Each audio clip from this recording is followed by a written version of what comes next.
Okay, hello everybody. My name is Fawad Raza. I am the co-chair of e-culture APAN working group. Uh, I appreciate everyone who has taken time to connect with us. This is the e-culture working session in the APAN61. Before going to this session, let me give you a very brief introduction of what what e-culture do in the APAN, and what is e-culture, and why this is e-culture in Japan.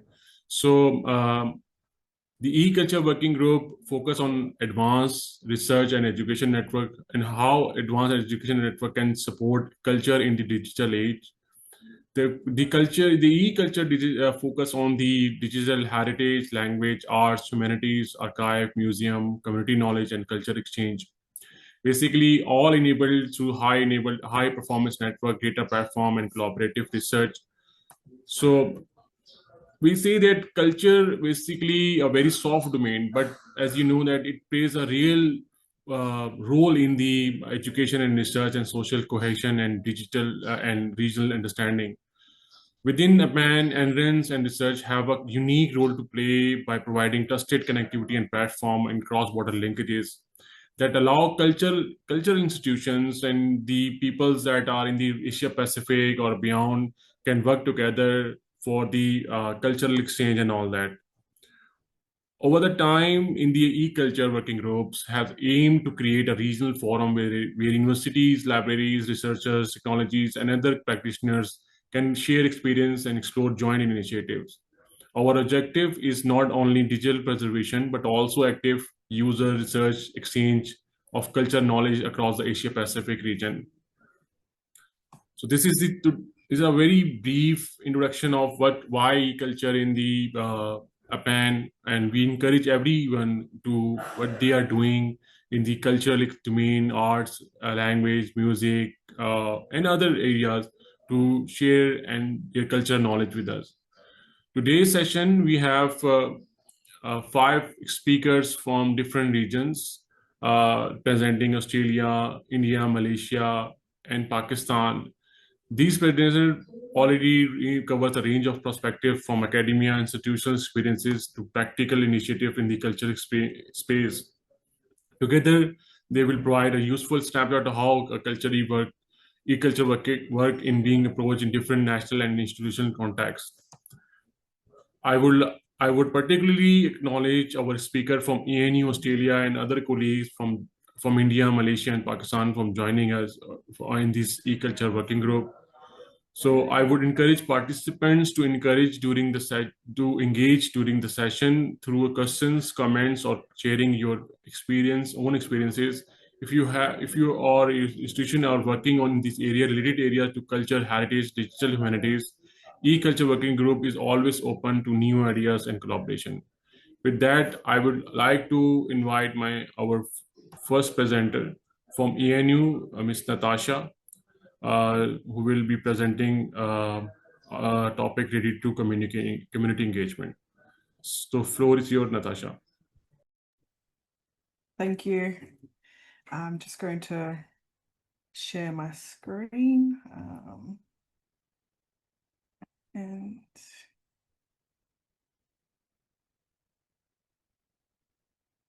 apologies. Oh.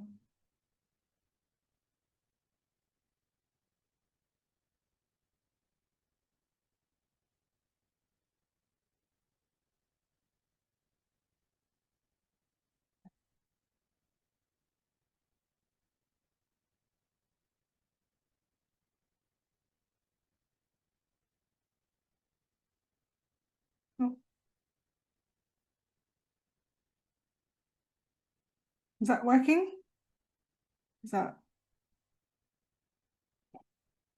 Yeah, we can see the presentation. Is it with the wording or the? But we are seeing the presenter view. Presenter view. Okay. All right. Just the slide. Sorry, just making sure. It's a new setup for me. Yeah. Okay. Great. All right. So good afternoon and good morning, everyone. My name is Natasha Best, and I am a proud Wakaman and Jidabal woman from far north Queensland in Australia. I work as the Community Engagement Officer at the National Centre for Indigenous Genomics at the Australian National University. Today, I'll be sharing a bit of a background of who we are here at NSIG and how community-led approaches shape ethical genomics research, support Indigenous data.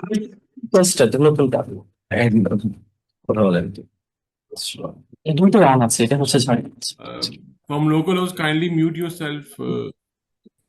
Sorry, I thought it was a question. Oh, Natasha, I'm sorry. I can see your presenter slide and also your notes. Oh, okay. Just so you know. Apologies. That's okay. Is I that probably better? will do the same.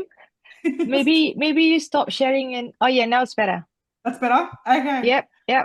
No worries. Thank you. Sorry about that. Thank you. That's okay. Thanks.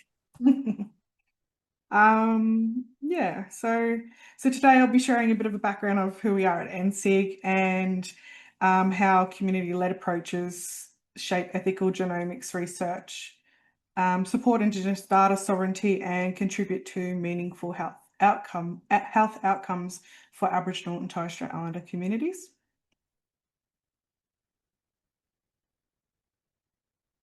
Before I begin, I would like to acknowledge the traditional custodians on the land in which I'm presenting on, the Ngunnawal and Ngambri people, and pay my respects to their elders past and present. I also would like to extend that to other Aboriginal and Torres Strait Islander people joining us today.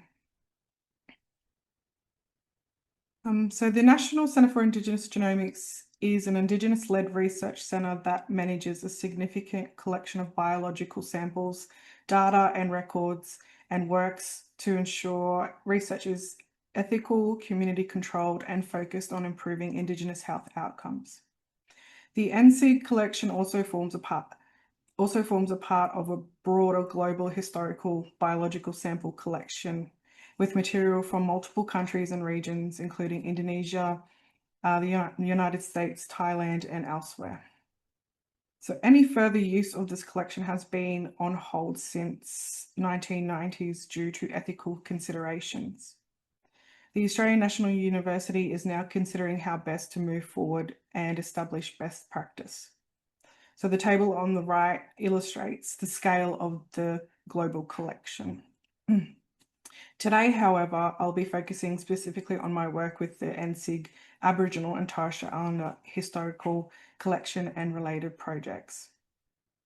So the NSIG Aboriginal and Torres Strait Islander Historical Collection includes around 7,000 biological samples collected from 35 First Nation communities across Australia. This collection did not begin as a health initiative. Instead, it originated during a period when Aboriginal and Torres Strait Islander people were often involved in research without consent, without benefit flowing back to their communities. From the 1960s through to the early 1990s, researchers primarily from universities traveled to Indigenous communities to collect blood samples as part of the International Biological Program on Human Variation. Many of these collections took place in missions and reserves where people were already living under significant government control. Researchers often relied on these power imbalances, arriving with the authority of science rather than permission from communities. By the 1990s, ethical standards had changed and further use of the collection was placed on hold. However, the samples remained prompting serious and ongoing questions about ownership, consent, responsibility, and the appropriate institutional response to unethical historical research practices. For decades, these samples were stored in university freezers, largely cut off from communities that they came from. Their removal reflected old colonial practices of extraction, only this time it was DNA rather than land or children being taken. In 2012, a formal review led by respected Aboriginal and Torres Strait Islander leaders examined the collection and made 8 clear recommendations.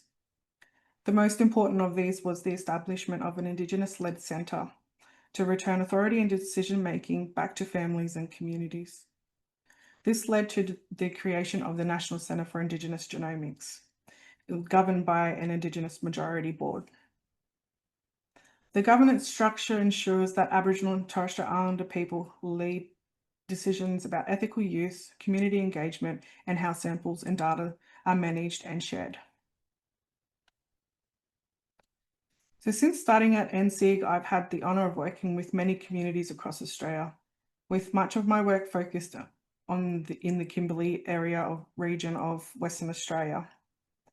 So every place has its own histories, cultural knowledge and protocols, so no two projects are ever the same. What connects them is that communities lead the work, and science is done with communities, not to them. This work is supported by our NSIG team, including Aboriginal and Torres Strait Islander staff and researchers, working alongside non-Indigenous colleagues across different areas of expertise. Our work is grounded in partnership. The organisations we work with help shape the projects, how the projects are designed, what is prioritised, and how decisions are made. This is where my role in community engagement sits, supporting communities to lead decisions about genomics research, data, and outcomes.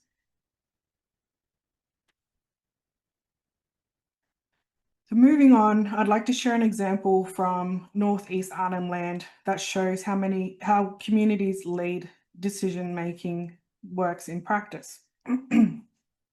In 2019, blood samples collected almost 50 years earlier were ceremonially returned to the community of Galawinku on Elcho Island. This followed 2 years of relationship building where trust and respect were developed between the community and NSIG.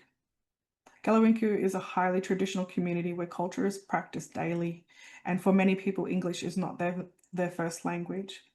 So when families first learnt that blood samples from people who had passed away still existed, the response was one of shock, anger, and fear, with serious cultural concerns. Initially, many felt the only option was to destroy the samples. Through careful, repeated conversations about the samples, about what they were, why they existed, and what choices were available, the families were supported to make their own decisions. The community chose to remain part of the collection without physically retaining the samples. DNA was extracted and the data retained, while all remaining material was repatriated back to country for ceremonial reburial. What makes it significant is the cultural values and modern science were balanced on the community's terms, with decisions made not just for today, but for future generations. Another project very different from much of our other work is the Fitzroy Crossing Old Cemetery project in the Kimberley region of Western Australia. Erosion along the Fitzroy River exposed human remains, causing deep distress across the Fitzroy Valley. This happened within a longer history of unequal treatment where non-Indigenous graves were relocated and named, while Aboriginal remains were often left without names or family involvement. At the request of the Kimberley Aboriginal Law and Cultural Centre, NSIG worked alongside families and communities to support a culturally respectful, community-led project.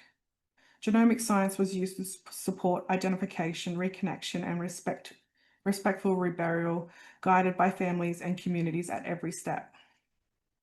Small bone samples were collected prior to the reburial, with consent, and saliva samples were later collected from relatives to help reconnect loved ones with family. This work is not about medical research, it was about healing, respect, and showing what community-led, cultural-grounded genomics can look like in practice. Another powerful example of community-led genomics comes from work undertaken in partnership with Tiwi community and Tiwi Land Council. The Tiwi Islands is north of Darwin and is home to the Tiwi people, who maintain a strong cultural authority, language, and governance that shape how research is done. Chronic kidney disease rates in the Tiwi community are among the highest recorded globally. For many years, standard treatments had limited effects and did not address the underlying causes. Through community-approved genomics research, led by Professor Simon Zhang, in collaboration with NSIG researchers, identified a rare genetic variant in the gene called A20, which regulates inflammation. This variant is not seen in non-Indigenous populations and causes the immune system to overreact, leading to severe inflammation and kidney damage. By developing a mouse model with this exact variant, researchers were able to better understand the condition and began testing treatments that may be more effective for Tiwi people. This example shows why Indigenous DNA must be included in science. Without it, causes like this remain invisible. With strong governance, community approval, and partnerships, genomics can support more effective and culturally appropriate care. So before any research project begins, building long-term trusting relationships must come first. This is where my role in community engagement sits at the center of the work. A clear example of this, is the NSIG Historical Collection and Genomic Research Project in the Kimberley region of Western Australia. The Kimberley collection includes around 1,800 samples collected between the 1970s and early 1980s. Today, this work is not about repeating past research. It is about reconnection, choice, and community authority over what happens next. I work closely with local Indigenous organisations, including prescribed body corporates, to seek permission, follow cultural protocols, and ensure engagement is done the right way. This work takes time. The project only progresses once there is clear community support and ethics approval. This is how ethics research and Indigenous data sovereignty are built in practice. So in November last year, NSIG invited community representatives from across the Kimberley to Canberra to strengthen relationships and talk openly about the future of the collection, including consent, governance, repatriation, respectful destruction, or continued use under community-approved conditions. These conversations reinforce the simple truth.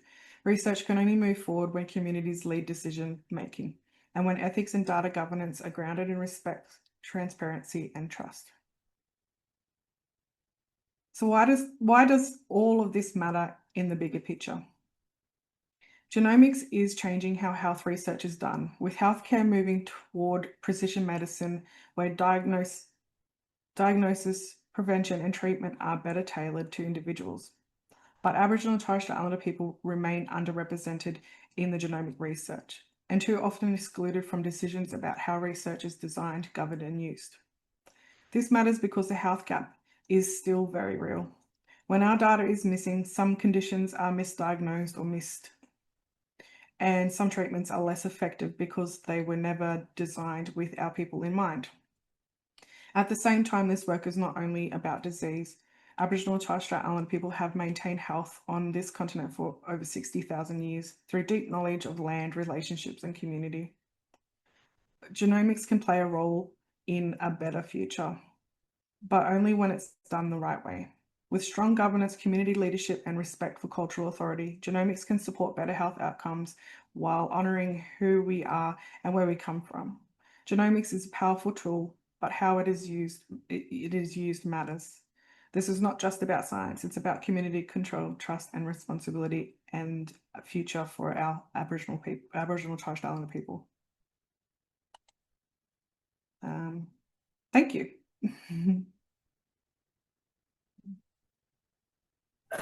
Thank you, Natasha, for your wonderful talk.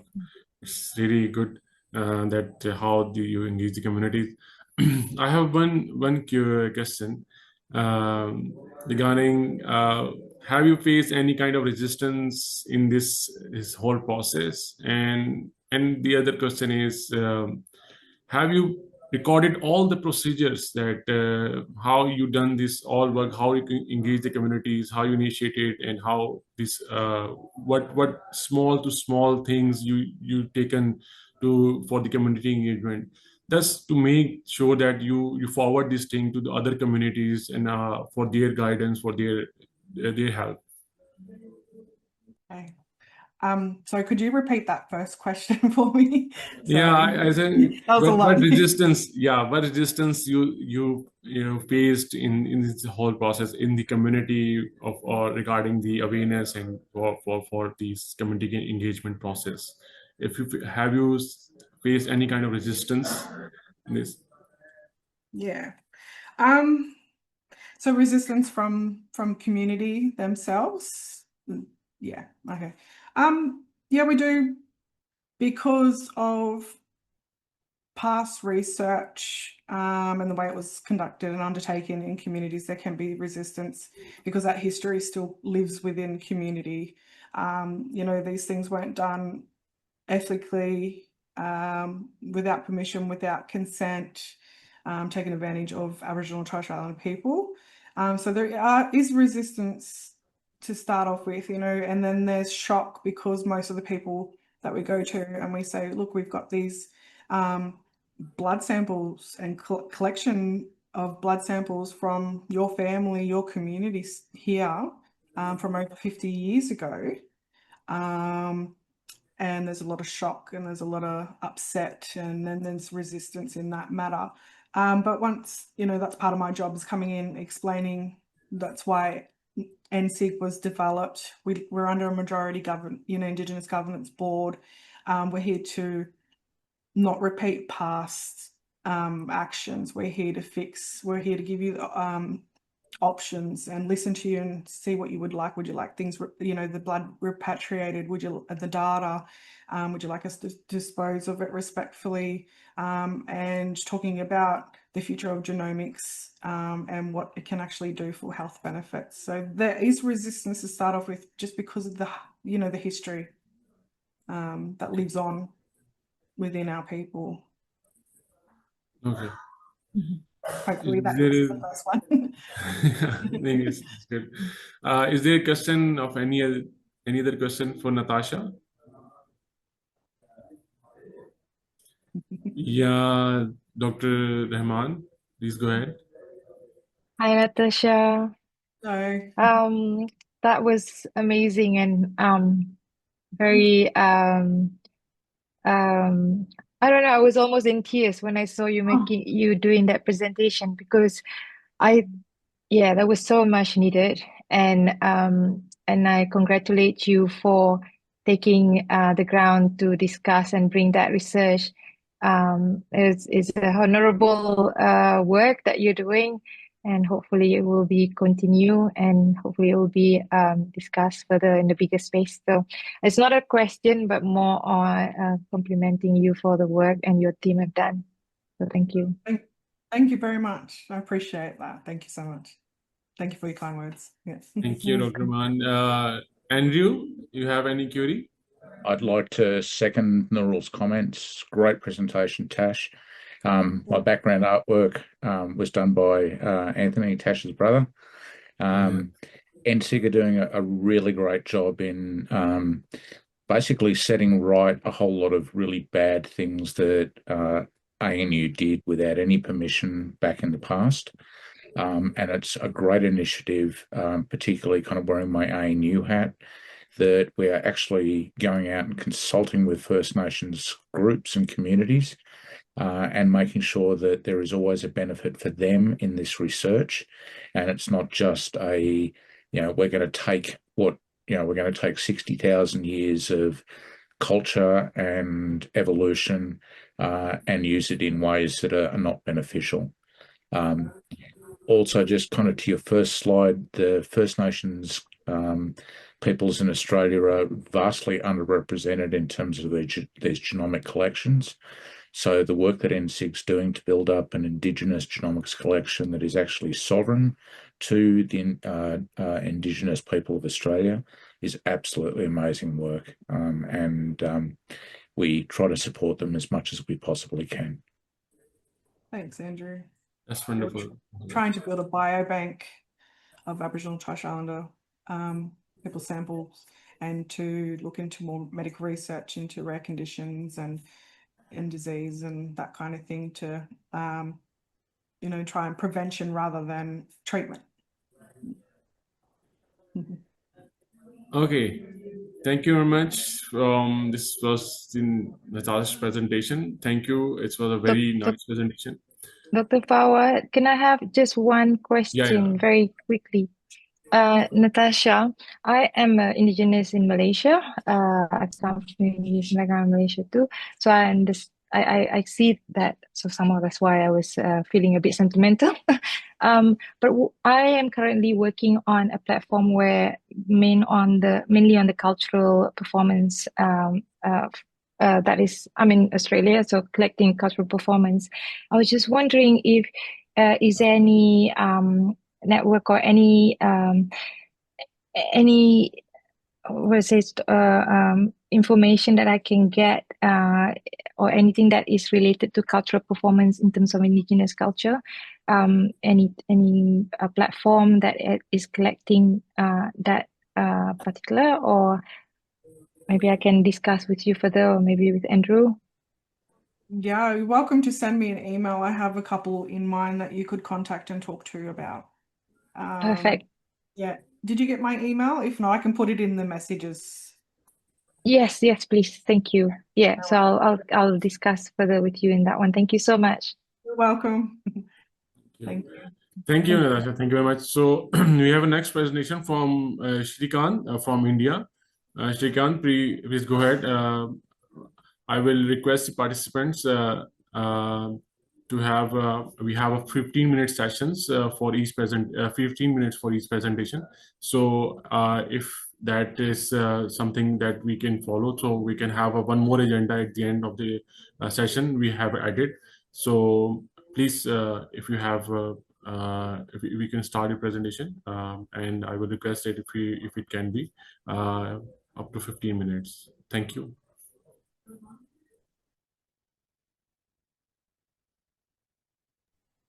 Yeah, Shrikant, can you hear us?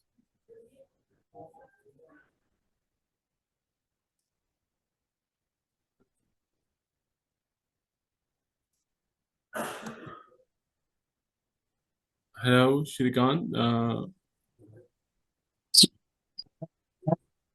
Hello.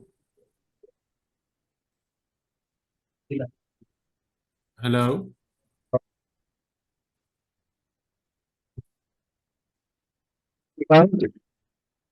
We can't hear you. Your voice is breaking.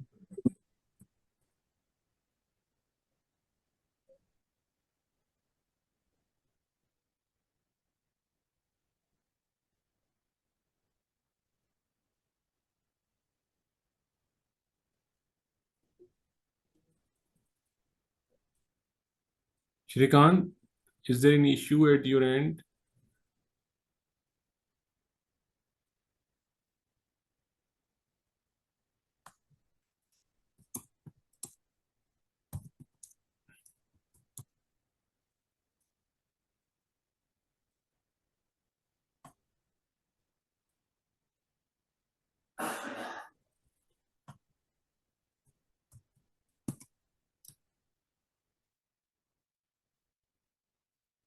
Shrikant, are you there?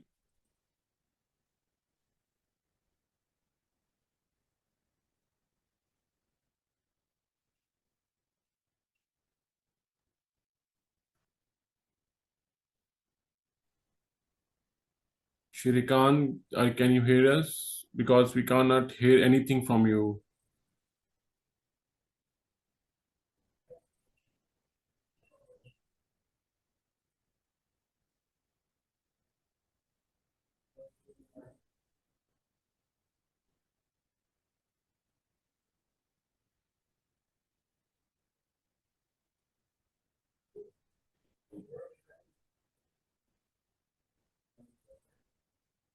Shrikant, can we invite the next presenter? Then you can fix your connection. So we will get back to you. Is it good for you? Okay. So I invite Ms. Huda to kindly present. We'll have a Shrikant presentation after Ms. Huda. Ms. Huda, Hello, can you? yes, can you hear me? Yeah, we can hear you. Okay, good morning, everyone. Let me share my screen first. Shrikant has to unshare his screen first. Shrikant, can you unshare? Yeah.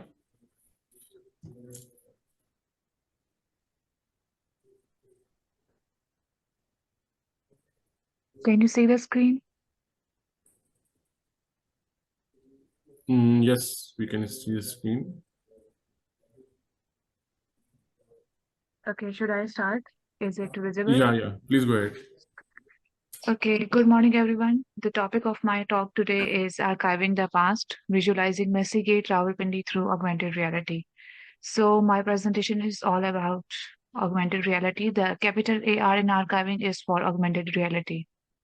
My first point is, what's AR? Augmented reality is a technology that overlays computer-generated digital content onto the real world in real time through devices like smartphones, cameras, or AR glasses. Unlike virtual reality, which creates a fully synthetic environment, AR enhances our existing view of the real world with virtual objects, that are spatially anchored and responsive to our movements. So my talk today explores how augmented reality can function as an archival and visualization tool for lost urban heritage, using the case study of Messigate Rawalpindi, a lost gateway of the historic Rawalpindi city. Messigate once served as a multifunctional entryway, which was socially, economically, and architecturally connected to the inner city trade routes. Like many South Asian urban elements, it has disappeared due to restructuring, post-independence urban growth, and infrastructure pressure. The challenge I address today is not about physical restoration, but how to archive and communicate a site that no longer exists using spatial and immersive media rather than conventional documentation. Next point is, if we take the examples of AR from our daily life, we have AR filters on Instagrams and Snapchat. These filters track our face or surroundings and add digital content, from animated effects and 3D objects to environmental transformations. When we move on to the right, the objects move to the right, and when we move to the left, they move with us to the left. One popular example on Snapchat is Dancing Hot Dog AR lens that illustrates how playful 3D characters can appear within our real space, moving and interacting as we record or a scene.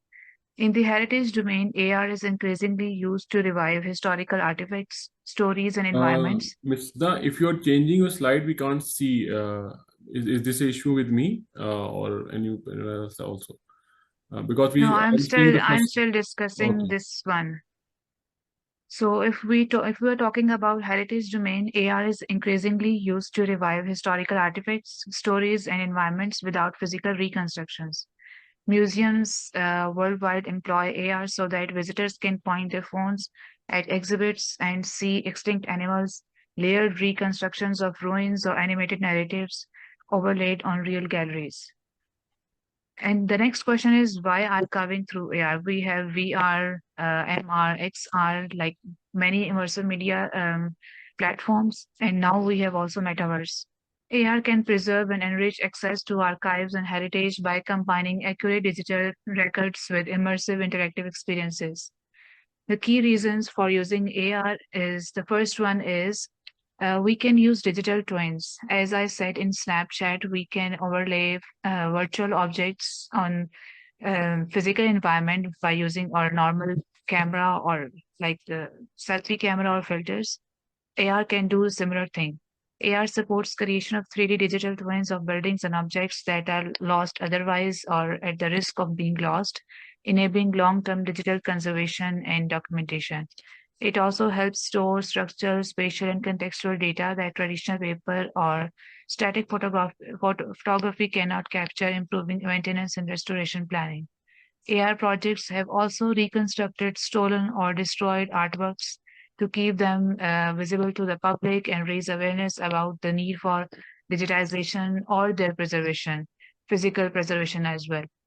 If we talk about expanded access in remote research that AR is giving us access to, archives and museums can reach users beyond physical constraints of time, space, and travel budgets through AR and VR-based online or mixed reality archives.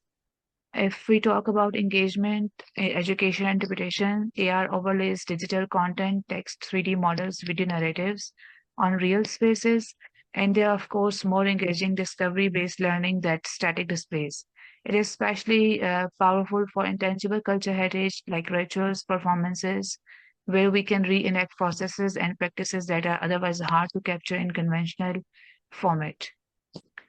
The next question is, why did I choose Messy Gate for AR or for digital reconstruction or for AR app development? Messy Gate was selected as a case study because it represents a unique convergence of urban architecture, public knowledge, and memory loss. So the gate had two arches to cross, and it was a main hub for traffic that used to go to the Kashmir and come from the Kashmir. But the main or significant element of this architecture was the library on the top of the gate. The passengers who were waiting for the transport to arrive or to leave, they had the opportunity to explore the public library on the top and read the books meanwhile. So its first importance was its historical and urban significance. It was constructed in 1880s. Messy Gate functioned as more than a physical entry point. It operated as a symbolic gateway to British colonial administration and civic order. And it was named after the first Commissioner of Rawalpindi, Colonel Charles Messy, whose role in shaping the city's late 19th century urban structure makes the gate an architectural marker of early colonial planning practices. If we talk about architecture hybridity and culture function, the Messy Gate is exceptional in its integration with Jain Public Library located on its upper level. The library was constructed by Farsi philanthropist Fakirji Dhanji Boy. The structure embodies cross-community contributions to public welfare and knowledge dissemination. Now the gate is completely demolished. It was demolished in mid-20th century due to road expansion, and there are no material remnants that survive today. So this total absence makes Messy Gate an ideal structure for virtual and augmented reconstruction. One most important thing in this Messy Gate scenario is its persistence through intangible urban memory, because Messy Gate is no longer there, but the shops, addresses, and local references are still using Messy Gate as a reference. For example, there is a major bank there which uses Messy Gate as their location or address, but Messy Gate is not there. So this persistence of naming without physical presence highlights a critical condition in heritage studies, that is memory without materiality, which exactly is the gap that AR can address. Next is conceptual framework. Traditionally, archiving heritage relies on text, drawings, photographs, and static displays or archives. While these are valuable, they often fail to convey spatial experience and urban relationships. This research adopts the idea of experiential archiving, where the archive is interactive, the archive is spatially situated, the archive is experienced in real-world context. The project is informed by immersive heritage theory. Okay, immersive heritage theory is a recent concept, and it's exactly not a theory, but multiple frameworks that were laid out by immersive heritage experts or theorists, like Professor Kennedy is the famous for which she says that the immersive heritage theory positions digital reconstructions as interpretive knowledge systems. Thus, AR is not only visualization tool, but it's a medium of archival knowledge. It also addresses experiential and emotive aspects of engaging with heritage through technology, and it also calls for the use of immersive technologies to create a deep sensory-rich experience. Jason Warren describes it as a genre that allows public to become participants instead of passive viewers. So in AR, the public is active participant, not just a passive viewer. Problem statement: how can augmented reality enable the archiving and public visualization of architectural heritage that no longer exist in physical form? And objectives were to digitally reconstruct Messy Gate based on archival and comparative data. Because we don't have any documents related to Messy Gates, and we had to rely only on the pictures or photographs or postcards that were available. And to spatially resituate the reconstruction within its original urban context, to deliver this reconstruction through mobile-based AR as a public-facing heritage archive. Methodology: the methodology follows a practice-led and qualitative research design, integrating historical research with digital production, and data sources were archival photographs, comparative architecture analysis of similar city gates. I did this comparative architecture analysis of other gates that are present in Rawalpindi or in Peshawar that were built in British colonial era. 3D reconstruction modeling was conducted with clear differentiation between documented elements and interpreted elements. Like I have marked which elements were exactly copied from the photograph and which elements were inferred because we didn't have enough evidence. This gate was modeled in Blender. Blender is a software, and there were two arches, one for the transport to leave and one for the transport to enter. And on the top, there was a public chain library, which could be accessed through stairs on both sides. And on the right side, there's interior view of the library. Of course, I didn't put the shelves yet, but the library may have looked like this because we don't have enough data for interior. This is the video. Can you see the video? Yeah. Okay, this virtual tour was made in Blender as well, where we are moving to the library on the top.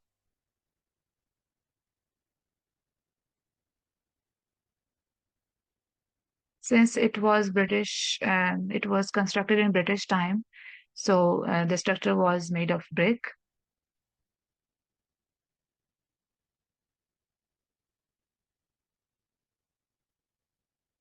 AR deployment.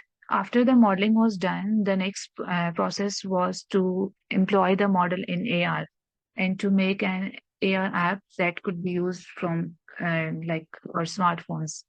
The model was optimized for real-time AR rendering in Unity engine. Unity engine is a gaming engine that was used for AR deployment. And the process that I used was there are AR samples, mobile application samples available on GitHub, which is an online archive for AR and VR different samples or models that can be used for Unity and Unreal Engine. I downloaded one of the sample and simply I have replaced my model with the object in that sample. And after basic settings, it was ready to be downloaded as mobile app. So there was not much work needed with this. Designed to be viewed either on-site, we can use the app on-site or remotely for educational purposes. It's an APK version and can be downloaded on any smartphone. This workflow treats AR not as an end product, but as a layer for archival interpretation. These are screenshots of the app that I have developed. The very first screenshot, there are dots on the ground. These dots are actually location marker. When we open the app, we get these dots and they guide us to touch on the screen wherever we want to place the model. When we touch the screen or touch the dots, the model is placed right there. And when we move closer to the model, we feel like that we are standing under the arch. And when we move farther away, then we can see the model as an object. As we can see in the second picture, I took this picture from very far away and model was just on the screen as an object. Results and reflections. Key outcomes include demonstrating AR as a feasible archival format for lost heritage, enhancing spatial understanding beyond conventional documentation, creating an emotional and cognitive connection to an absent site. However, there are, of course, critical limitations. AR reconstructions involve interpretive decisions since there were inferred elements, so we have to be particularly careful while presenting incomplete histories. There is of course ethical responsibility associated with this, and there are also risk of perceived authenticity. Therefore, transparency in methodology and data sources is essential. To conclude, augmented reality does not rebuild the past physically, but it reconstructs memory spatially. In doing so, it transforms heritage archiving from static documentation into a lived networked experience. Thank you if you have any questions.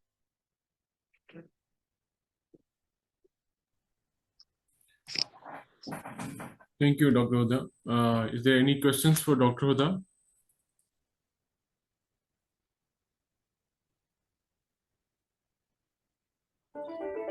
So, Dr. but sorry, my sound is echo. While Fawad's doing that, I might hit you with a question if that's cool, Noor. Are you looking at using any sort of 3D kind of capture for goggles or anything like that to give a kind of more lifelike sense of realism for real world architecture or objects? Yes, for VR projects, I am using Oculus Set, MetaQuest 2. But for AR, we don't need any specific other like headset or AR glasses. We can simply view the architecture on our mobile screens. Like it's like Snapchat or Instagram filters. Okay, excellent. Okay, thank you, Dr. Raza, for your wonderful presentation. So we have a three presenters remaining, and we have a very short time. So I will better move to Shrikant. If you are good to go, please acknowledge, and if you can share your screen.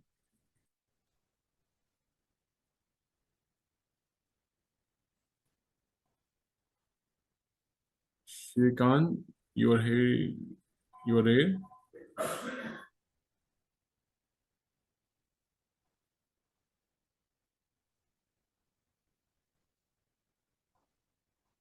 So, Shrikant, if there is issue, so I will move to next participant, then you can fix the issue then.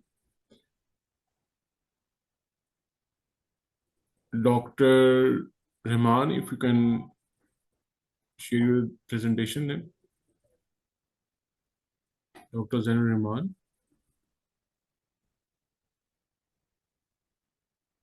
Dr. Fawad, I have a bit of a technical issue.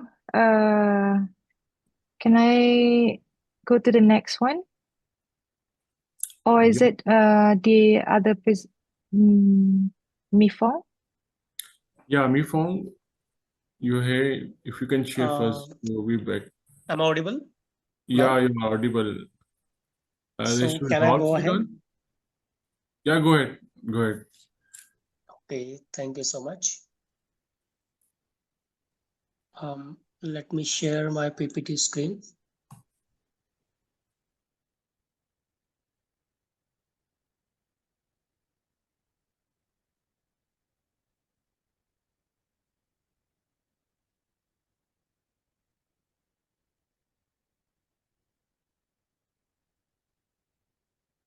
Okay, so last time when I joined APAN, it was about what my research is, including modern dance and also how it is integrating the India's contemporary heritage.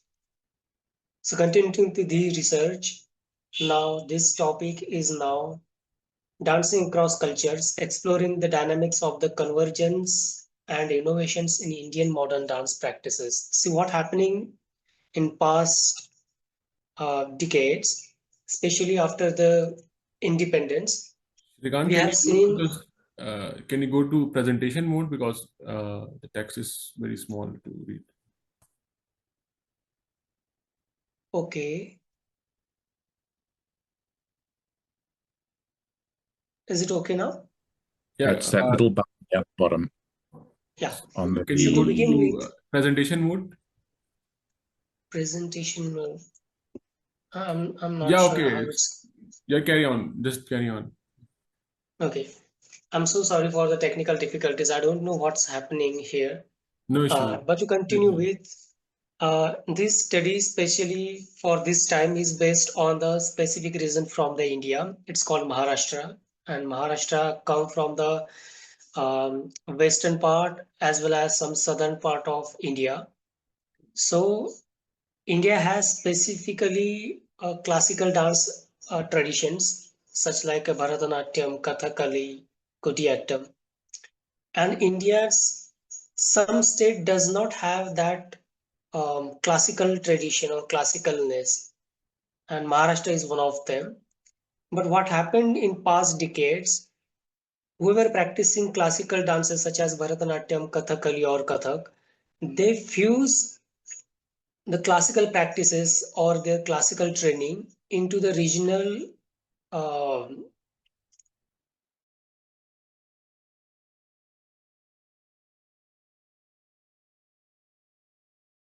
Shrikant, you are muted.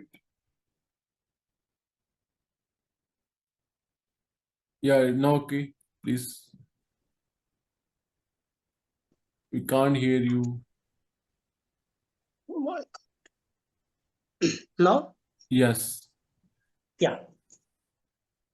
So the thing is, my study examines how the concept of contemporary fusion practices in India's, in especially state of Maharashtra, developed through the reformulation of classicalness rather than go through the continuation of classical dance traditions alone. It addressed the issue of tension between preserving ancient purity, means classical dance, and the demands of modern expression, arguing that the classicalness in dynamic process and strategic resource for achieving intracultural modernity. In Maharashtra, classical dance practitioners have tactfully incorporated regional literature, including Varkari Sant Sahitya, means folk literature of the Maharashtra, and local rituals into the classical frameworks to the bridge gap between foreign classical forms and local psyche. Instead of classical preservation, the analysis emphasizes contemporary fusion such as Nritya Ganga by Dr. Sucheta Bide Chapekar as form of modernism in disguise, which reconstitute the relationship between the performer and audience. Ultimately, in the center of the argument, such practices transforms classical traditions into the dynamic living art. In the research problem and context, we can go through why this study is important because Indian dance scholarship is form centric and revival oriented, such as revivalism of Bharatanatyam in the British rule, where the Anna Pavla and Rukmini Devi Arundel, they both were tend toward the classicalness and ritualism of the Indian classical dance, especially southern dances, and they revived the Bharatanatyam from the Nach dance to the classical dance. They fixed, they purified, and they historically they continues to reform the forms, such as incorporating violin or mridangam, or such as modern lights and stagecrafts into the classical Bharatanatyam dance.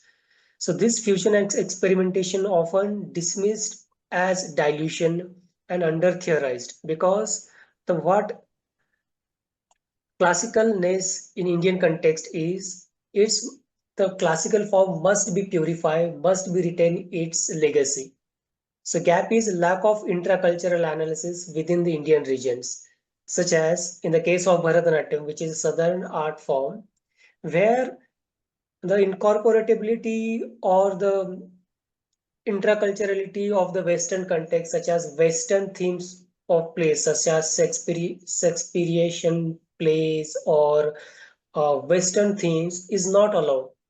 Especially while we are talking about Bharatanatyam, it must be sacred dance form. It must have regionality. It must have the regionality into it, such as bhakti movement, such as gods and goddess themes, their stories. This must have into it. But what happened in the past few decades, especially trained dancers of Maharashtra, I'm talking about, they trained through the Bharatanatyam, but they brought their own stories, their themes, their plots, especially inspired by the West East themes, and they incorporate such stories and themes and they hybridize this classical form. So why they need it? Because there is a two thing. The Maharashtra, which is considered as language, I'm talking about the language, it is a Indo-Aryan language, and Bharatanatyam, which is belong from the southern India, is a Tamil Nadu, which is Tamil is a primary language, Tamil, especially Sanskrit.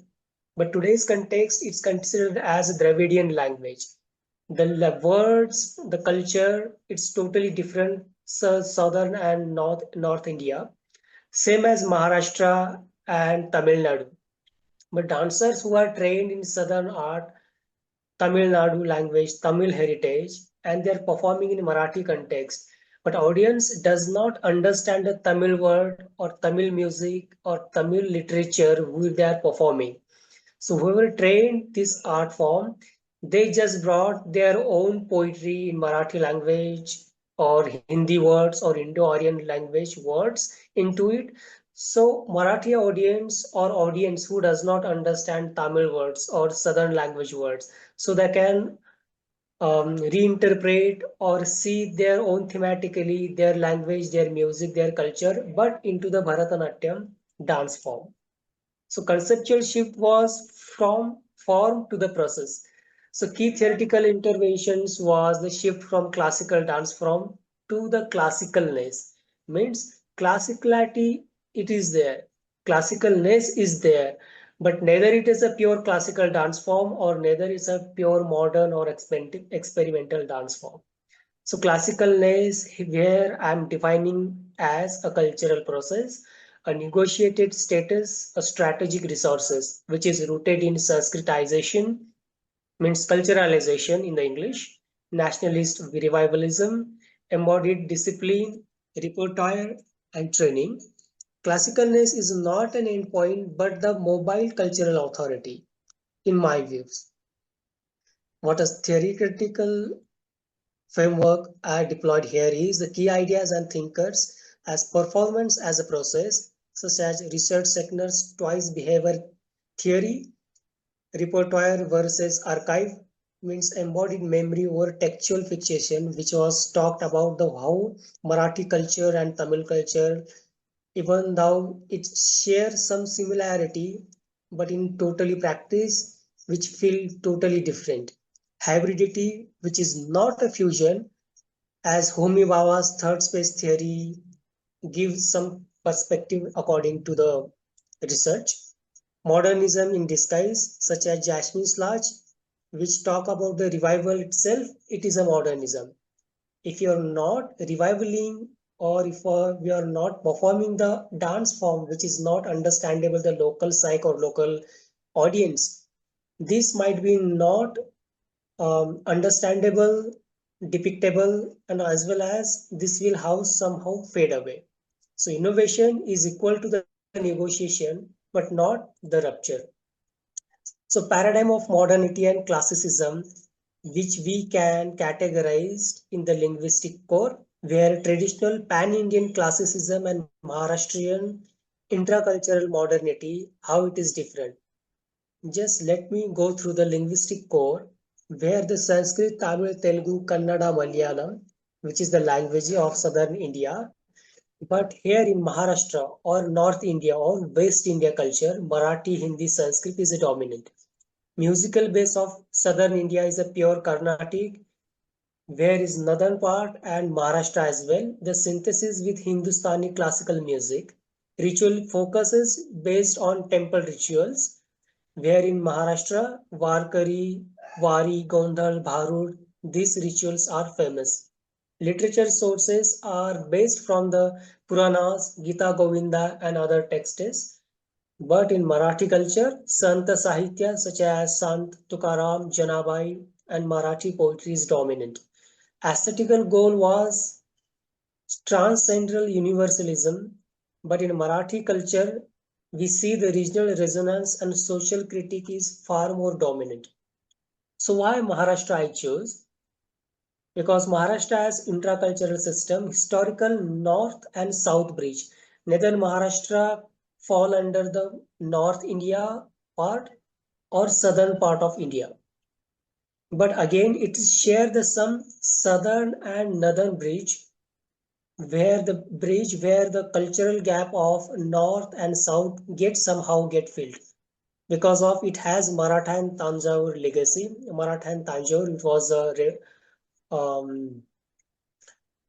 was a cultural legacy, we can say that, where the emperor of Maratha and Tanjore is a southern part of the Tamil Nadu, where the Tamil and Marathi culture get involved in past some decades or century ago,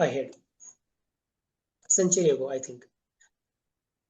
And Maharashtra linguistic and cultural diversity has very vast history and very vast legacy, which presence of Sant Sahitya, Tukaram, Janabai, Chokhamela, ritual traditions such as Wari, Gondal, and Bharu. So this tension between classical respectability and marginalized folk form of Maharashtra such as Lavani and Tamasha, where Maharashtra became the laboratory of regional modernity.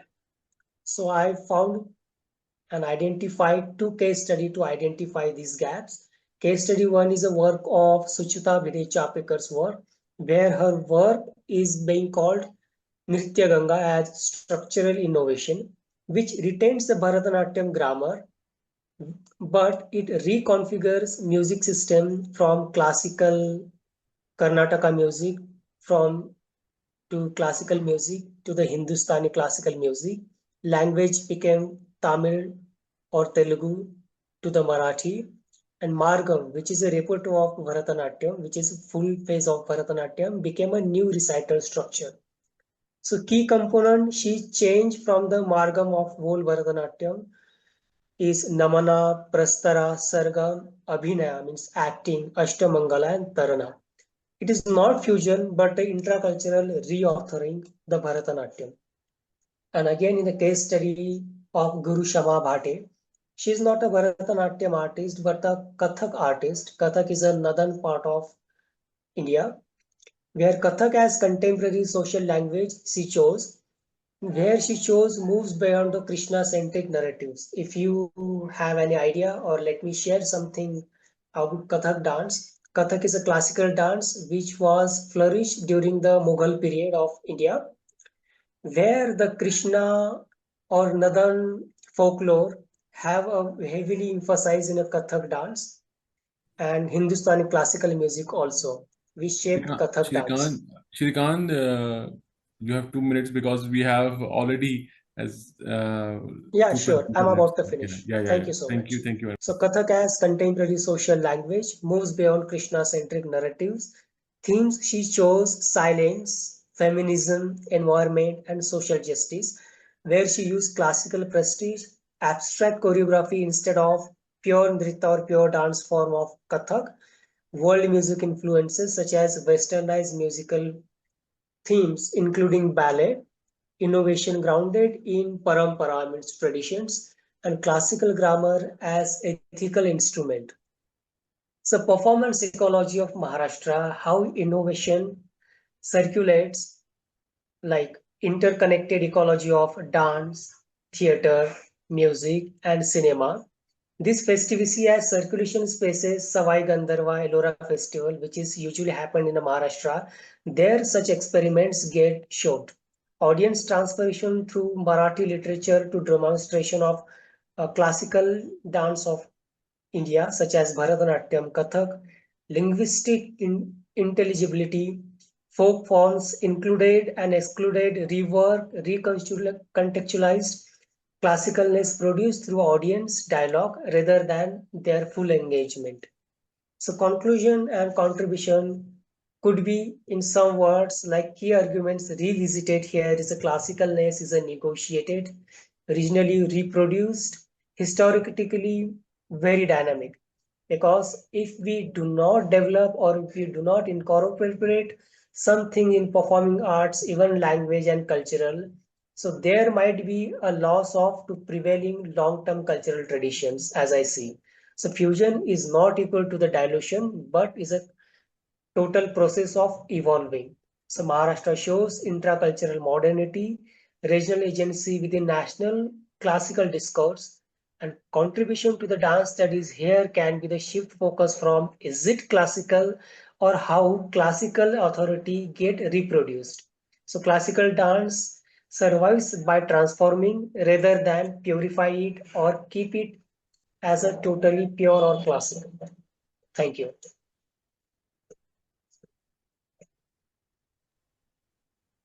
Thank you, Shrikant. Again, a very good research work. There are a few questions I want to ask, but due to the limit of time, perhaps I will see at the end of the session if I get some time. First, Sure. if we can look at the global picture also, I mean, this research can also goes to some cross communities of the Asia Pacific, that how this can be followed.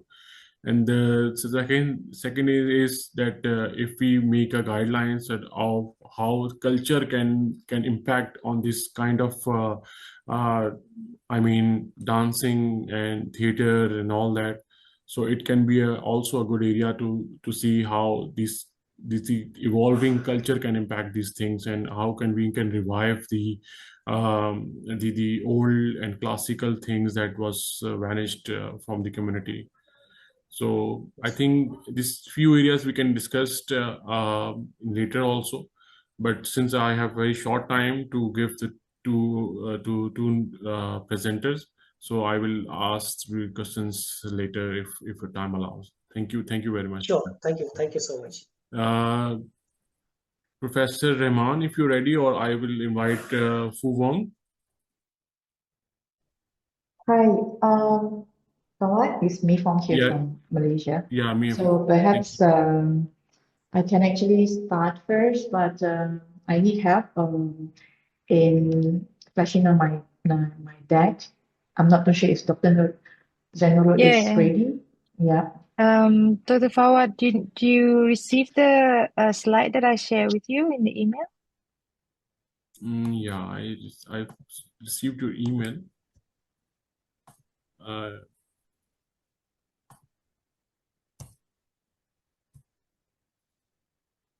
Should I open it? Are you able to share the screen? Yeah, To sure. share the slide? Yeah. Will be probably easier from your end. Can you see? Not yet. This is the Yep. logo. Yeah. Hey, Fong, can you see? Yeah, I can see that clearly. Shall I start now, guys? I think we are ready. Perhaps put it in the presentation, like make the screen full screen, Dr. Fawad. You see the arrow beside the setting there? There's an arrow going up and down. I can't see the arrow. Yeah. Yeah, that one. Yeah. Thank Okay. you. Yeah.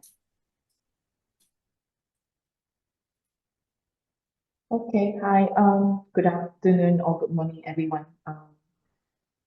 Me Fong here from Kuala Lumpur, Malaysia. So today we are, Dr. Noor and I, we are going to talk about kebaya stories.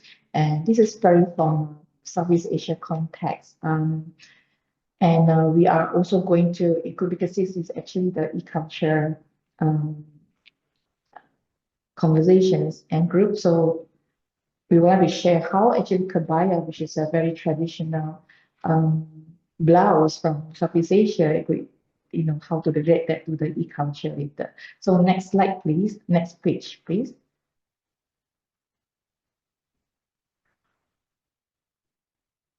A quick introduction is too lengthy, but you guys may read it out or check it out later. So I consider myself as independent kebaya researcher because coming from that mixed parentage background that allowed me to able to go deep and appreciate and even explore the background, the history of these traditional and yet very progressive women fashion. So high level, I think I do not need to go deep into my self introduction. Then we can go to the next that in the interest of time, and because I understand that there are other speakers that waiting for us as well. Next please, Fawad. Thank you so much. Okay, now for some of our friends here, perhaps I want to have a quick introductions on the kebaya instead of go deep into about my self-introduction. So kebaya is actually traditional blouse, as you can see here. This is my personal collection. It's believed that it's actually come from the Arabic term. Previously was pronounced as habaya, akibaya, but now we even have the word of abaya, which is a long blouse with an opening garment with a long feet for some of especially from the Muslim community, as we come from that Arabic world. But as we grow, as we progress, and Kabaya seems like become a very dominant and a very influencing in this part of our world in Southeast Asia, where how you able to see and how I personally can see the progress in terms of that the designs, in terms of the fabrics that we use. Partly because we are multiracial and a community in Southeast Asia. We're talking about Southeast Asia. We have Malaysia, we have Indonesia, Singapore, Thailand, and Brunei as well. In fact, this community are the one that still continue wearing kabaya for different purpose and different functions. I would like to zoom in my country, Malaysia, where we talk about, first of all, when if you know Malaysia, we are very multiracial. So we have Malay, of course. Then we have Peranakan. Peranakan refer to the local born Chinese, Indian, Portuguese, because we are immigrants, right? And also with the colonial influence as well. That's what actually you can see the progressiveness of this fashion in terms of that fabric from lace to the plain cotton, to the embroidery, and also for some silk as well. And types of embroidery also depends on that background of the dozen ethnic group. For example, Peranakan Chinese, they have the certain influence. For example, you'll see some birds, some butterflies on embroidery on the kabaya. But for Muslim community, I think it's more into the Fong side, where you see some more on the flowers and plants. So, and for Indian Peranakan, they are very much plain one, but they always match with the accessories like the flowers as hair accessories. So this is a self-introduction. We're happy to answer some questions at the end of the session as well. So shall we move on to the next page? Now, this is how, we'd like to share how kabaya relate to the e-culture that we are talking about this today. I just want to share with you, kind of the journey and timeline for kabaya, how the kabaya fashion progressed. We started with like practicality. When we first started, like back even before 20th century, kabaya is just a very normal daily wear, because we have, back then, I think the most important is a really, really basic needs. So long as it's comfortable, it's wearable, it's lightweight to make our daily activities is fine. As we progress in, mid 20th century, you will see that because with the social influence and the culture, you see more and more different kinds of group of ethics that try to differentiate the kabaya into according to their needs and social needs, and also their community as well and culture. And as we grow, we will see that from daily wear, we make it more formal, where we have, different types of fabric will be represented in the different occasions and different functions, right? We can see that some people will dress up in a lace kabaya to represent certain social status of their family as well. And later on, you will see that it's more modernized, that you will play with different kind of design into this blouse. You make it versatile. You can make it short, long, and how design you want to be. Some previously can be very body hugging. Some people will have a more loose kind of design, because that depends on your body size, because that's where you see the movement of the women empowerment progress as well. Then you will see that the kabaya fashion is actually work hand in hand with the progressiveness of the women empowerment. And today, as you can see, we are living in an e-culture world and social media world. You will see that community in ASEAN will try to showcase like different types of design. And I really appreciate and recognize all the fashion designers today that continue progressively think of out of box and how to make this blouse to be more versatile, to be more exciting for the young generation, because young generation might think that this is just a traditional one where, well, you only wear for a certain occasion, but this is not the case today anymore.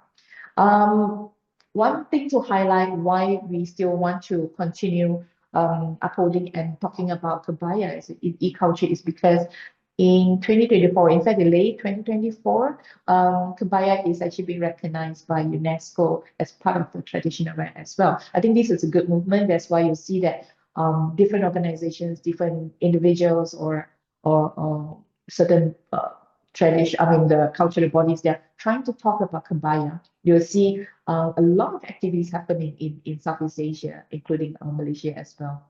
So this is kind of timeline progressiveness of the kebaya, because I understand that APAN members probably consist of a lot of tech professionals. I would say that kebaya fashion is very progressive, well, just like how technology works as well. Next page, please.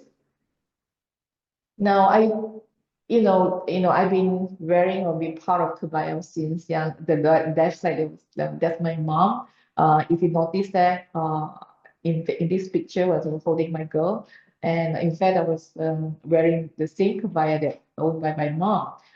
What I would like to showcase here is actually how versatile and timeless a kebaya in today's world. So I keep talking about that. I will continue doing that, and because kebaya has been part of my life and my family life, and from that angle perspective, I started collecting vintage kebaya to study different type of design and fabric and the structure itself for the past 20 years, I would say, and I will still continue doing that. I appreciate it because every piece of this women fashion tell us who we are, and also that how the expression relate to our own culture. So would love to share more about my journey if you guys are interested to know more. And over here, I think the last page is very important for us to continue this conversation. What's next for us?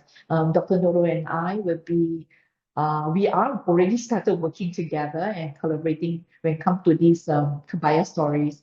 We are organizing the hybrid kebaya exhibitions by working together with one of the local museums in Kuala Lumpur.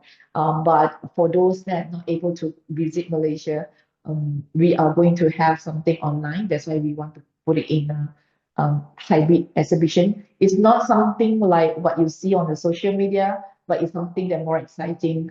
Definitely, I need to leverage on the expertise of Dr. Noor as well. Yes, this is the last page. Move to the last page. Then this is my girl. I started wearing her since 2 years old.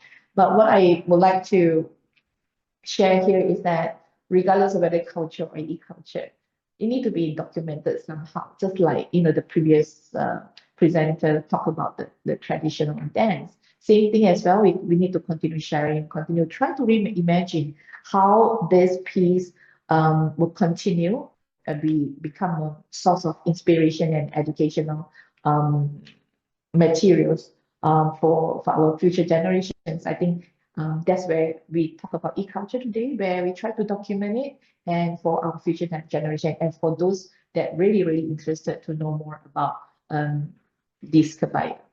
That's all for my session today. Thank you so much.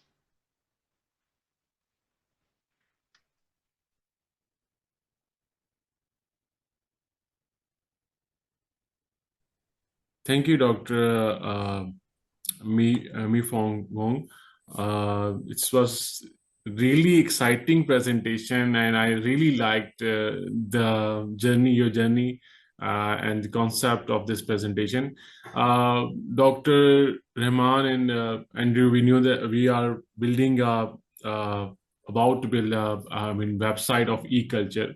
And we really wanted to add these kind of stories and these kinds of cultural things in that page, because this is a journey, and this is something learning of for other people, that how these things are evolved, the kebaya, how this kebaya is evolved. So I think this is a good thing if you contribute more and on the website also, and working in the e-culture working group. If anyone has question, but I will take the last presentation first. Dr. Rahman, because of the lack of time, I have only 6 minutes, but let me extend to, 12:35. So Dr. Zainurul Rahman, if you have any presentation.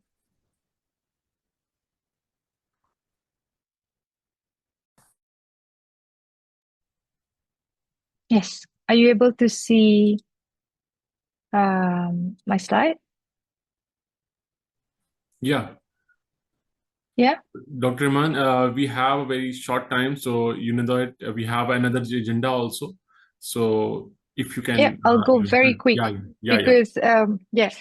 So thank you very much, everyone. Hello, Women Jika. I'd like to begin this by acknowledging the traditional owners of the land on which we meet today and the people of the nation.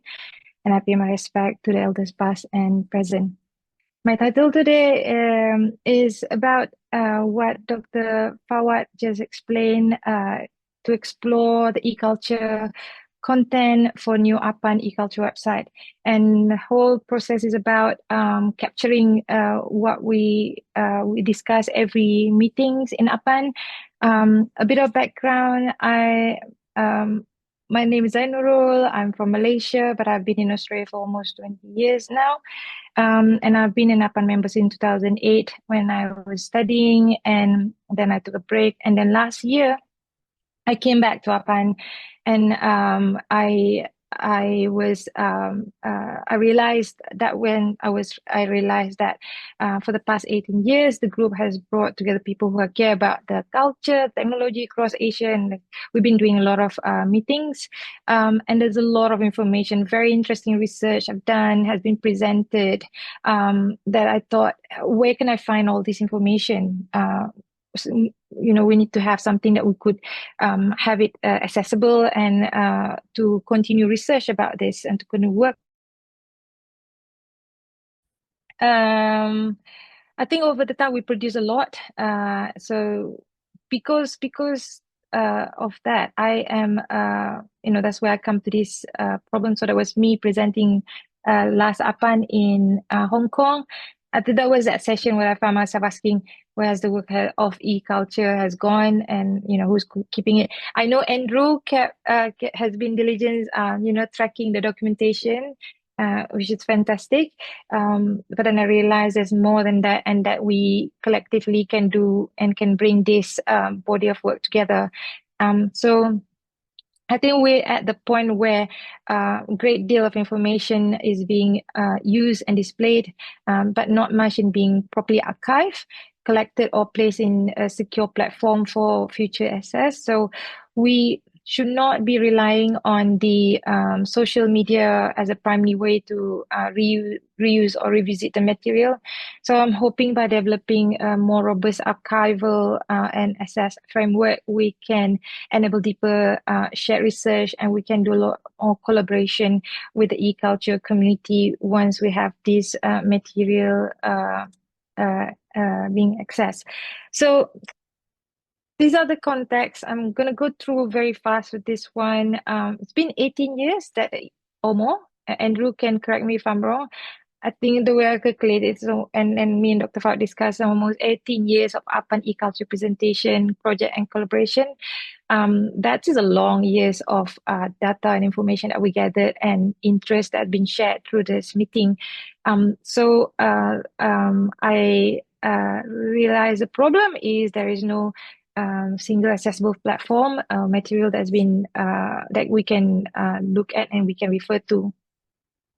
So for example, now even the Secretariat said there's a lot of information that you can get to the website. If I go to the website, for example, if I go to the APAN Yokohama March 2025, I couldn't find the slide or any information that in e-culture or in any topic of discussion in APAN for the March 2025 APAN 59.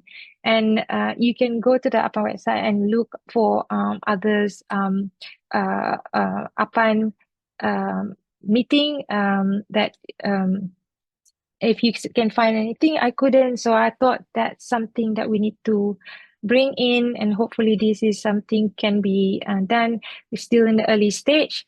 So the aim and the main aim of this project is very simple, is to create a dedicated APAN culture website. Hopefully it will work in two ways. First is to archive what we've done. Hopefully we can get from the past 18 years, not sure, but we try. Second is to have it as a living hub where like what we're doing now, and to show what we're doing, a showcase and what we can do next. And that is hopefully can connect us from around the world whenever we catch up for APAN. Now to get there, I have three objectives. One is documentation and collection. So this is by looking at what we have, identifying what we need to gather, where, and digitalizing some material, presentation files, anything that relate to the presentation and context in e-culture working group, some videos, audio, like what Natasha has presented. So this is so rich and so important, but we don't have it accessible except if we contact the person, right? But so the second one is about content structuring and design. So once we have that material, then we can start working on, how do we make sense of them, that have to be involved with like common themes, maybe categories, or having some themes, for example, heritage and tourism, or digital culture and identity, or Malaysia or Southeast Asia, something like that. But that is still in the working progress. And hopefully by using those themes, we can design a website structure and have a clear and easy to navigate. So I have a background in design, culture, and also UX design, where I design a lot of website for my client besides teaching in Monash. So that I can bring the expertise in. Hopefully it can help people to navigate the website easily. And then, for people, we can bring in the knowledge and collaborate with the past APAN member, bring them in and give them acknowledgement. And also we can introduce what we do for the e-culture working group, and of course to APAN members who just arrive and join APAN. So that will give a good introduction for the e-culture community. The third is community support and future use. So here is where we want to focus on the long-term purpose of the website. We want it to work as a reference point for researchers and practitioners.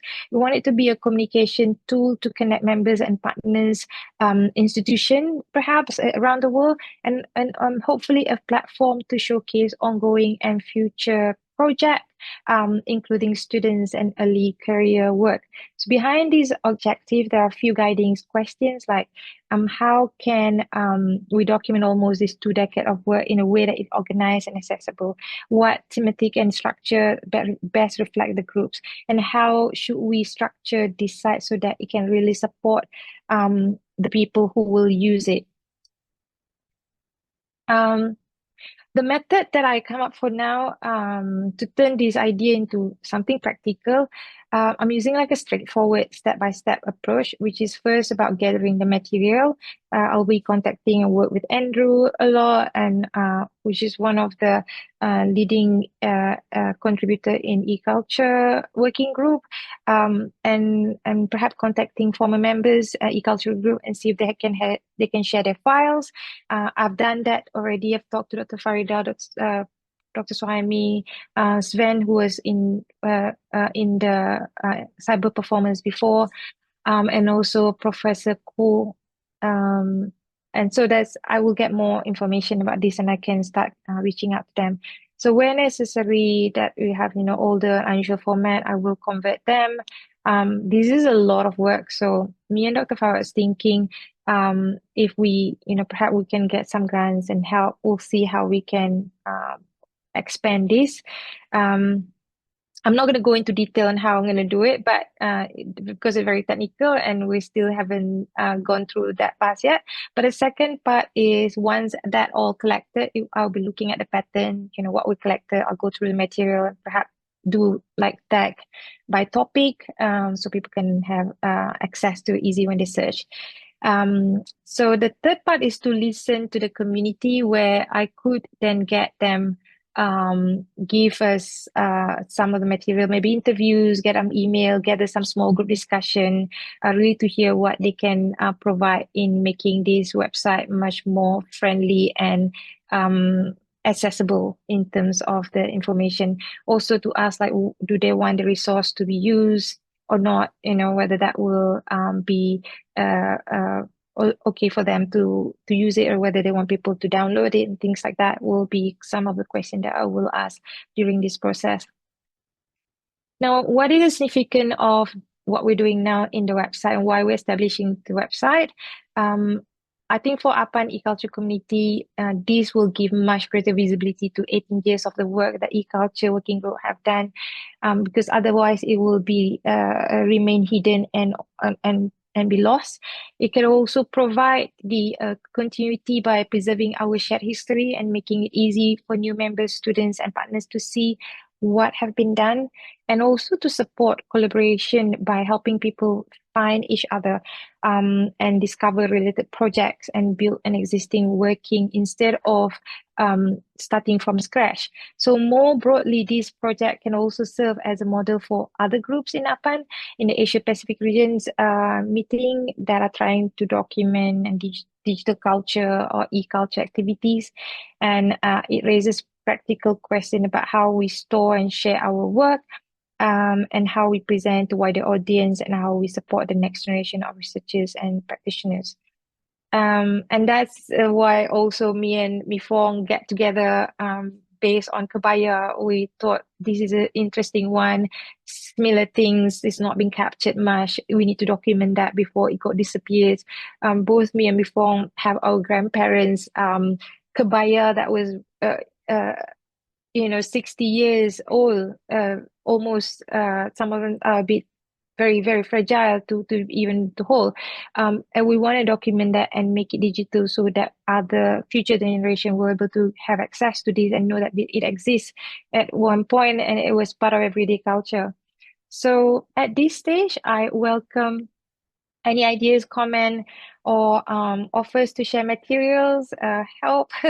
Any support will be fantastic. Or if you know anyone that offer grants in terms of this, happy to discuss and to collaborate. And if you have any APAN e-culture presentation on past projects, I'll be very happy to hear from you. I think that's it. Thank you very much for listening, and hopefully I can hear more about you and your project, and you can share me the link so I can start collecting. Well, thank you, Dr. Zainurul, Rahman. Yes, this is the need of the hour. Perhaps we will discuss with the Secretariat also, and you will confirm me that we can discuss with the Secretariat also whether they will provide some kind of technical hosting services so that we can host our website there and visible funds to manage that. I think they will allow us, but we will need to talk to them. For the community, that is very, very important. I think the contribution of everyone is very important, and we want to put every work highlighted on this through e-culture. I think this is very important, as Dr. Rahman said, that we are doing many things and sharing many things, but this is not documented. This is not put it anywhere. So what we want to do is to bring this thing on the onto the community, that okay, this we have done, this e-culture working group has done this much, and if anyone wants to share their ideas, their work, their activities, is somewhere a platform is there to share. And this is what very, very important. For this it's also important that this community, the people whose works together. Me and Andrew is currently working in the e-culture working group. Andrew is the chair of the e-culture working group, and I'm in the co-chair. Being a co-chair is doing the job from last 2 years. Now we need to expand this to connect more communities. And today we put it our agenda of election also. And I will give the floor to Andrew to have some announcement and things like that. Thank you.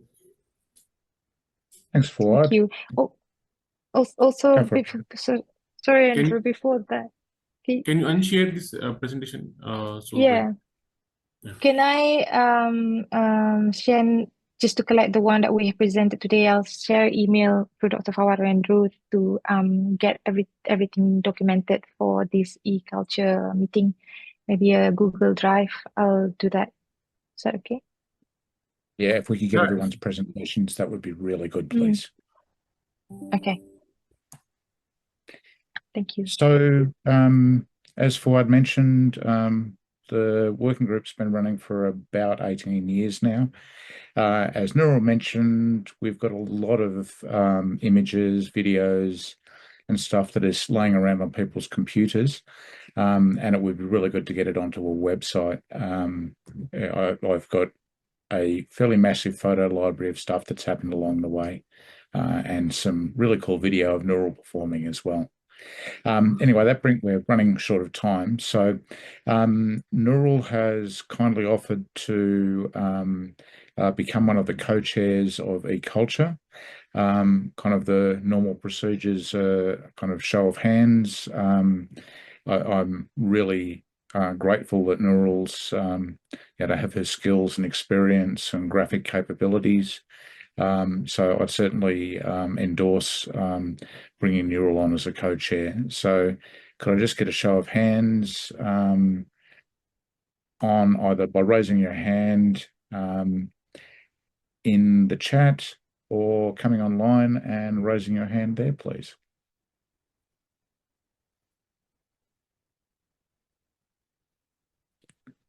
Okay, Noor, I think you've put your hand up for it. So welcome to eCulture. Well, welcome back to eCulture. You've been part of this group for many, many years. And I'm sure that your drive and enthusiasm and actually making sure that we document some of this stuff would be great for everyone, particularly in terms of capturing how society and culture changes over time. I know that you've done some really pivotal work in terms of women's fashion as part of your PhD.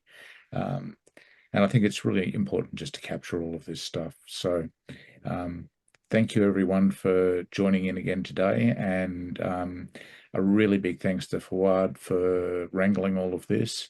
I've been kind of off the air with surgery, having back surgery for the last 3 months. So Fawad's done all of the heavy lifting on this one, and I very much appreciate it. Thank you, Andrew. Thank you very much. And Thank I you, request Andrew. everyone to have a feedback. Please do reach out at eculture@apan.net. This is the emailing ID of eculture. We will be also put you on the mailing list.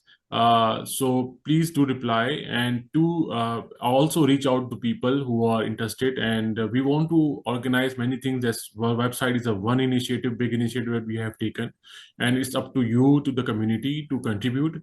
And we're also looking the cyber performances, workshops, capacity building trainings in the future APANs, and meetings also. So it's about the community. You people connect with us, share your ideas, share your thoughts, what should be done and how to improve these things. So we will be happy to receive that feedbacks and your inputs. So we'll be try to improve it, and we will try to organize as per your feedback. So thank you everyone once again, and for this wonderful session, for wonderful insightful session. Thank you very much. Just one other plug Thank before you. we go. We're coming up to APAN62 in August in New Zealand. Yep. They have a very vibrant and robust Indigenous community. Yeah. So I'd like to try to get So exciting. Maori participation, and I'll work with Rianne's to make sure we can line up some of that as well. It'd be great to bring them into the working group as well. Yeah, It will be fantastic. That will be very exciting. And that's, yeah, and so for everyone else, you can start finding fundings to come to New Zealand for August. So I think it's enough time to plan to get funding. It will be exciting. Yeah. So hopefully if we go in the right direction, we will get many support also. So I think we will be seeing all of you in the Auckland in the next APAN, and please do reach to Auckland so that we have a very in-person meeting and sessions and discussions. Thank you very much. Thank you. Thank you. Thanks, Thank you, everyone. everyone. Thank you. See you later. Bye.